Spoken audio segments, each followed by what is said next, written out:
Top 3 news details చూద్దాం. ఆదిలాబాద్ జిల్లా నేరేడిగొండ మండలంలో రైతులు ఆందోళనకు దిగారు. ప్రభుత్వం అవలంబించే రైతు వ్యతిరేక విధానాలకు నిరసనగా 44వ జాతీయ రహదారిపై పత్తి రైతులు ధర్నా చేపట్టారు.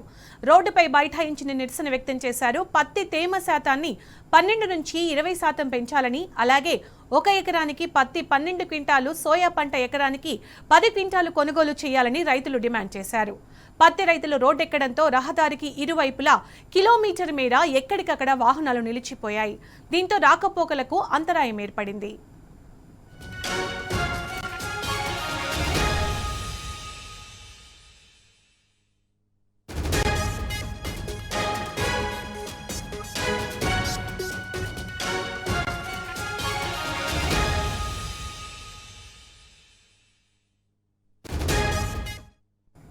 ఇక ఇదే అంశానికి సంబంధించి పూర్తి సమాచారం మా ప్రతినిధి రాజు అడిగి తెలుసుకుందాం. రాజు, ఆదిలాబాద్ జిల్లా నేరేగొండ మండల రైతులు ఆందోళనకు సంబంధించి అప్డేట్స్ ఏంటి?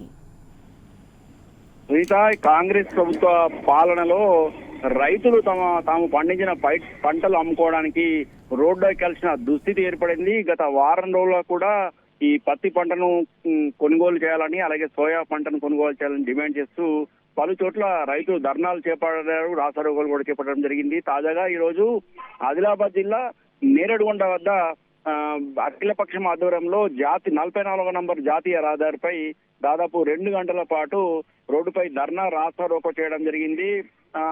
రైతులకు సంబంధించిన ప్రధాన సమస్యను పరిష్కరించడంతో పాటు తేమ శాతంతో సంబంధం లేకుండా పత్తి పంటను కొనుగోలు చేయాలని, అలాగే తడిచిన ధాన్యాన్ని కొనుగోలు చేయాలని చెప్పేసి కపాస్ యాప్తో సంబంధం లేకుండా పత్తి పంటను కొనుగోలు చేయాలని, అలాగే పత్తి పంటకు సంబంధించి 12 క్వింటాలను కొనుగోలు చేయాలని, 7 క్వింటాలు కొనుగోలు చేయాలన్న సిసిఐ నిబంధనను సడలించాలని, అలాగే సోయా పంటను ఎకరానికి 10 క్వింటాల సోయా పంటకు సంబంధించిన పంటను కొనుగోలు చేయాలని ప్రధానంగా డిమాండ్ చేస్తూ ఈరోజు జాతీయ రహదారిపై రైతులు బైఠాయించడం జరిగింది.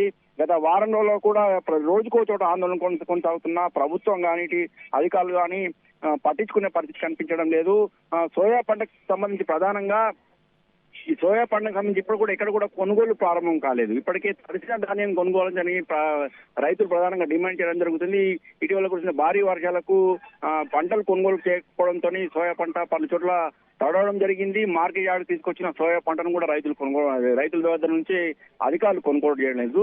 అలాగే ఈ పత్తి పంటకు సంబంధించి 12 తేమ శాతము కేవలం 8 నుంచి 12% లోపల ఉంటే మాత్రమే పత్తి పంటను కొనుగోలు చేస్తాము సిసిఐ నిబంధన పెట్టడం జరిగింది. అయితే ఇటీవల భారీ వర్షాలు కురవడంతో పాటు ఇటు చలికాలంలో కూడా తేమ శాతము ఎక్కడ చూసినా 18 నుంచి 25% వరకు తేమ శాతం వస్తున్న నేపథ్యంలో తేమ శాతం సంబంధం లేకుండా 20% వరకు తేమ శాతం ఉన్నప్పుడు కూడా పత్తి పంటను మద్దతు ధర కొనుగోలు చేయాలని ప్రధానంగా డిమాండ్ చేయడం జరిగింది. జాతీయ రహదారిపై బైఠాయించడంతో ఇరువైపులా కూడా ఇటు హైదరాబాద్ నాగ్పూర్ జాతీయ రహదారిపై పూర్తిగా ఇరువైపులా కిలోమీటర్ల మేర వాహనాలు నిలిచిపోవడం జరిగింది. దాదాపు 2 గంటల పాటు రైతులు ప్రభుత్వానికి వ్యతిరేకంగా నినాదాలు చేస్తూ బైఠాయించడం జరిగింది.